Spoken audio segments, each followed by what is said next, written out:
자, 왔다 왔어. 우리 거의 지금 인턴이에요. 아, 진짜. 슬기로운 의사생활이야 우리 지금. 기가 막혀. 자기에 쩐다 우리. 자, 혈당 가야죠 혈당. 이제. 진짜 최고의 지금 관심사 아닙니까? 네. 혈당 스파이크. 상품도 많이 나왔어요. 앱이랑 맞아요. 연계되는. 자, 이제 혈당 스파이크란 말은 굉장히 많이 들어보셨을 거예요. 네. 네, 그러니까 이제 혈당이 확 올라갔다가 이제 혈당을 낮춰야 되니까 인슐린이 확 분비가 되면 뚝 떨어져요. 그러니까 여기 피크처럼 이렇게 보이는 거죠. 그렇게 혈당이 뚝 떨어지면 어떻게 되냐면 사람이 졸려요. 졸리고 식곤증 같이 나타나요. 심한 경우에는 푹 쓰러지기도 하고. 그래서 이 혈당 스파이크가 반복된다는 얘기는 뭐냐면 인슐린 분비에 문제가 있다는 거예요. 그러니까 예를 들면 밥을 먹으면 무조건 혈당 올라가거든요. 그 혈당이 올라가 우리가 에너지로 쓰기 때문에 네. 인슐린도 나오면서 적당히 나와서 이렇게 떨어져야 되는데 이렇게 떨어진다는 얘기는 인슐린의 분비에도 문제가 있고 인슐린의 민감도도 문제가 있는 거예요.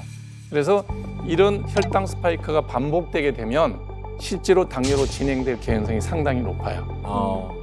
신경 써야 되는구나. 당뇨 같은 경우에 보면 가족력이 되게 많아요.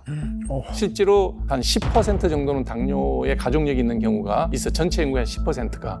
근데 당뇨의증으로 얘기할 수 있는 경계선상에서 왔다 갔다 하는 사람들 숫자가 30%, 40%좀 될 거예요. 무슨 얘기냐면 유전적 요인만 있는 게 아니라 생활 습관이라든지 정말 먹는 거와 연관이 돼서 당뇨병이 후천적으로 만들어지는 경우가 굉장히 많아지고 있다는 거예요. 전현무님 얘기하셨듯이 뭐 운동을 많이 하면 노화가 촉진되지 않냐. 그렇게 운동을 많이 하는 분은 적어도 당뇨는 안 생길 거예요. 실제로 우리나라 사람들의 많은 수가 운동량이 절대적으로 부족해요. 우리나라는 지금. 그러다 보니 운동량이 부족하니까 음식에 더 영향을 많이 받는 것 같아요. 맞습니다. 자, 그래서 여러분들에게 문제다. 당심했다. 우리가 먹는 여러 가지 음식 중에서 혈당을 훅 올리는 게 있어요. 그거 골라주시면 돼요. 탕후루. 밥. 이게 오늘의 마지막 문제입니다. 야 거의 다 왔어. 와우. 자, 문제 주세요.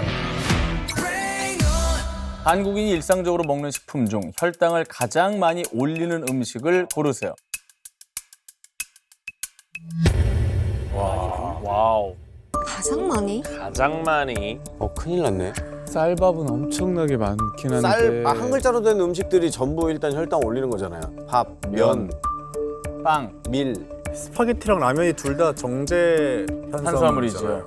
보리밥이 제일 낫죠? 일단 낮은 친구 스파게티입니까? 보리밥입니까? 보리밥 빨리 꺼집니다 일단. 난 스파게티는 많인 것 같아 저기서. 아닌 거 아닐 스파게티는 거예요. 은근히 네. 안 올릴 것 같아. 수가 잘 안 될 것 같긴 해요. 안 되고 스파게티 제끼고 보리밥 제끼고. 나 라면 은근히 아닐 것 같아. 네, 라면은 라면 소화하기 느릴 오래 것 걸려요. 같아요. 느릴 소화 것 자체가. 저놈은 이제 나트륨이 문제고. 그 혈당 오를 때 그 짜릿함은 별로 없었어요. 항상 라면 없어요. 가면 그냥 네. 배가 부르고요. 맞아, 다 이렇게 라면 먹었다고 졸리지 않거든요. 상여봐. 라면 한 공기 먹어서 그래. 세 번 때리면 졸려. 세 번 때리면 정신이 하나도 없어요. 이거는 내가 알 수 없는 영역이야. 연기 좋다. 눈이 이렇게 돈다니까. 그러면 잠깐만. 군고구마 아니야? 그냥 고구마면 모르겠는데 군고구마라는 어떤 조리 방식이 들어가 있는 게 좀 내 말이. 다르다는 거. 군고구마는 참고로 말씀드리면 예전에 제가 군고구마 다이어트를 한 적이 있습니다. 군고구마 다이어트를 했는데 몇 개 드셨죠? 하루에 2개? 2개요. 예. 2개요. 김치 올렸죠. 안 올렸습니다. 근데도 살이 안 빠졌습니다. 그래서 병원에 선생님한테 물어봤어요. 왜 살이 안 빠지냐? 재성 씨, 고구마는 쪄서 먹지 않고 구워서 먹으면 당이 치솟습니다. 그래. 그래서 군고구마로 하면은 다이어트가 안 된대요. 아하. 구울 때랑 쪄었을 때랑 달라요, 그게. 달라요. 구우면 당이 엄청 치솟는데. 엄청 달아지잖아. 우와. 그래서 말린 거는 더 달아요. 우리가 먹기 되게 좋은 형태로 바뀌니까 흡수가 잘 되죠. 거의 꿀 넣는 것처럼 되잖아. 당이 왜 나올? 왜 치솟지? 흡수가 구웠는데. 빠르니까 빠르게 쓸 수 있는 에너지원으로 바뀌어서 올라가는 거죠. 그래. 군고구마가 저 중에서 가장 부드러워. 그리고 심지어 군고구마가 가장 유력해 보인다, 아시죠? 진짜. 제가 산 증인입니다. 여러분 한 번만 좀 더 냉정하게 생각해 주시기 바랍니다. 마지막 문제입니다. 우리가 냉정하질 않았네. 너무 재미로 갔네. 왜냐하면은 군고구마 너무 달아. 내 말이 그 말이야. 너무 티가 나요. 새치혀가 착각했을 수도 있고. 그놈의 새치어 조심해야 돼.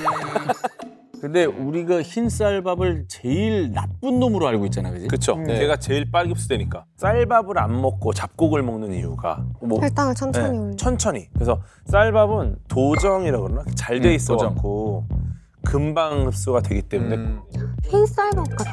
너무 근데 평범한 접근 아니야? 너무 평범하다, 흰쌀밥은. 흰쌀밥은 근데 덩치를 키울 때는 흰쌀밥을 많이 먹던데. 벌크업 해야 돼서 그런 거 아니에요? 몸 그게 키우려고? 혹시 혈당이랑 상관이 있나 해가지고. 아, 나도 제일 졸렸던 거는 흰쌀밥이거든. 내가 흰쌀밥 맛있게 맞아. 먹고 나면 졸려. 먹방 프로그램을 형 하잖아요. 저도 하면은 다른 거 먹을 때는 괜찮은데 밥이 제일 졸려. 밥 한 공기 더 주세요 했을 때 그거 먹으면 바로 나는 근데 흰쌀밥 있잖아. 너무 고전이야. 그래요? 어떤 탄수화물일 텐데. 와 이건 정보가 없다. 아, 근데 어렵다. 아 이거 틀리면 진짜 열받겠다. 다 왔는데. 그러니까. 그러면 마지막 입모양 힌트 가시죠 형님. 자 그러면 입을 크게 벌리고 참이면 이렇게 가족을 할 것처럼. 잠깐만. 왜? 예상외로 찹쌀밥? 찹쌀. 찹쌀이 불리면 떡 같아서? 좀 떡이 사실 좀 잘 부서지잖아. 찹쌀떡은 되게 끄적끄적하잖아. 쫀득쫀득하지. 요게 아주 혈당을 굉장히 올릴 것 같아. 끈적끈적한데 쫙쫙 갈라지는 게 찹쌀은 삼계탕 안에 들어가 있죠. 왜냐면은 보양식이잖아. 삼계탕 칼로리 엄청나. 근데 혈당을 빨리 올려야 되니까 보양이 되려면 확 올려야 되니까. 삼계탕 먹으면 졸려.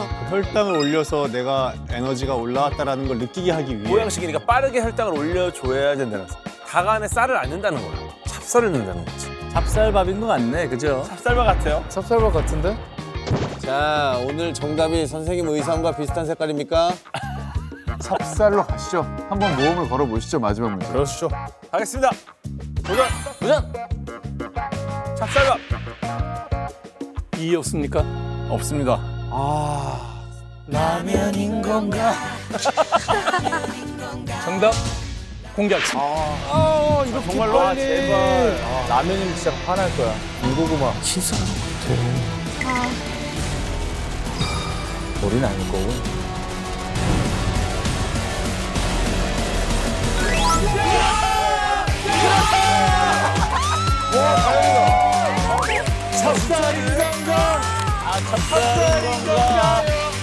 내가 얘기했잖아. 역시 보양식. 네, 정답입니다. 정답은 찹쌀밥입니다. 여러분들이 찹쌀밥을 먹어본 적이 없죠? 맞아요. 우리는 생일 때 찹쌀밥을 먹어요. 왜냐면 귀한 날 먹는 거예요. 우리가 지금은 다 이렇게 혈당 올리는 게 문제라고 생각하는데 네. 예전엔 다 굶어서 어려웠었어요. 그때 혈당을 올렸어야지. 혈당을 올려서 하는 거예요. 먹을 게 없는데. 그러니까 그 귀한 음식은 생일날 먹는 거예요.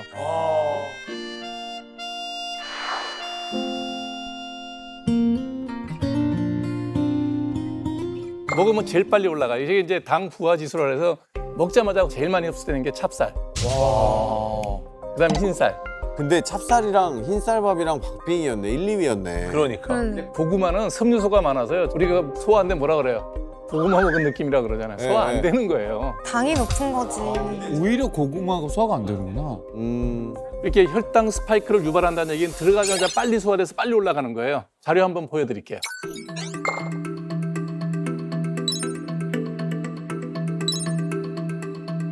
쭉 한번 보세요. 다 떡이에요. 다 떡이네, 저봐. 떡이 저게 떡이. 세요. 아니 백설기보다 찹쌀밥이 훨씬 세다고? 그래. 그러네. 와 식빵보다 군고구마가 높네. 그건 충격. 원래 찐고구마가 더 낮아요. 그죠? 그 찐고구마로 하라고 해요. 아니 저 식빵은 되게 오해받고 있어요. 식빵 되게 안 좋다고 막 그러네. 그러니까. 식빵 억울했네. 당 부하도에 문제가 없다는 거지 저기에 버터가 들어가기 때문에 칼로리는 높아요. 많이 먹으면 다 그냥 칼로리 높아서 살은 찌는데 빨리 올라갔다 떨어지는 이게 그 혈당 스파이크에 나쁘게 영향을 주는 것들이기 때문에 그렇구나. 저런 음식들을 먹을 때는 좀 이제 신경 써서 먹어야 되고 같이 먹는다 하더라도 탄수화물보다는 야채 좀 먼저 먹고 우리 서양 식사할 때 보면 샐러드 나오고 뭐 전체 요리 좀 나오고 그다음에 고기 먹고 맨 마지막에 디저트 담궈주잖아요. 그게 이제 당 부하도를 낮춰주는 거죠. 천천히 흡수하라고. 그래서 우리가 단백질이라든지 야채를 먼저 먹으면 찹쌀밥을 먹어도 덜 흡수가 돼서 늦어지죠. 먹고 싶으면 뒤에 먹어라. 네, 뒤에. 약간 식단 조절 어려울 때는 그 혈당 낮출 수 있는 좀 다른 방법이 좀 있나요? 혈당을 낮추는 방법 가장 좋은 방법은요. 운동하는 거예요. 아, 아니, 그러니까 운동을 안 하기로 마음을 먹었다면 어떻게 해야 될까요? 식단으로만 한다 그러면 풀만 먹어야죠. 풀하고 고기만 먹어야 돼요. 전 못할 것 같아요. 차라리 운동하고 말겠다. 아. 또 음식 먹는 것도 즐거움이거든요. 맞아요. 그래서 먹고 운동해야지. 소파로 가지 말고 꾹 참고 그냥 밖으로 나가세요. 그게 제일 중요해. 네. 맞아. 동네 한 바퀴만 도시면 돼. 한 10분, 20분만 걸어도 훨씬 좋아져요. 다이어트 할 때 기본이 뭐냐면 탄수화물을 좀 줄이는데 완전히 끊으면 안 돼요. 평상시 먹던 거에 3분의 1 정도만 덜어내시면 돼요. 뭘 그렇게 해서 먹든. 천천히 드시면 충분하게 다이어트가 돼요. 운동 조금만 늘려주시고. 네, 그래서 뭐든지 조금 천천히 꾸준하게. 그게 좋습니다. 오늘 전반적으로 한บิ๊변 선생님의 교훈은 적당히 해라. 아, 과유불급. 적당히 가세요를. 어때요? 오늘 얘기 들어보시니까 도움이 되셨나요? 네. 너무 유익했어요. 적용을 해야죠 이제. 그러니까 이제 여러분들이 뭐 미디어에서 많은 정보를 접하는데 보면 눈을 확 끌어담는 그런 정보들이 있잖아요. 네. 그런 것들은 의학적으로 확립된 정보는 아니고 그냥 시청자의 눈을 끌고 청취자의 귀를 끄는 것 뿐이에요. 아하. 대부분 다 일반적인 얘기를 제가 드린 거거든요. 제때 자고, 제때 먹고, 그다음에 하루에 한 30분, 1시간 정도 걷고. 정부에서 해주잖아. 2년에 한 번씩 정기검진하라고. 그 정도 하시면 부모님한테 받은 천수를 누리는 데는 아무 문제 없다. 라고 생각하시면 좋을 것 같습니다. 고맙습니다.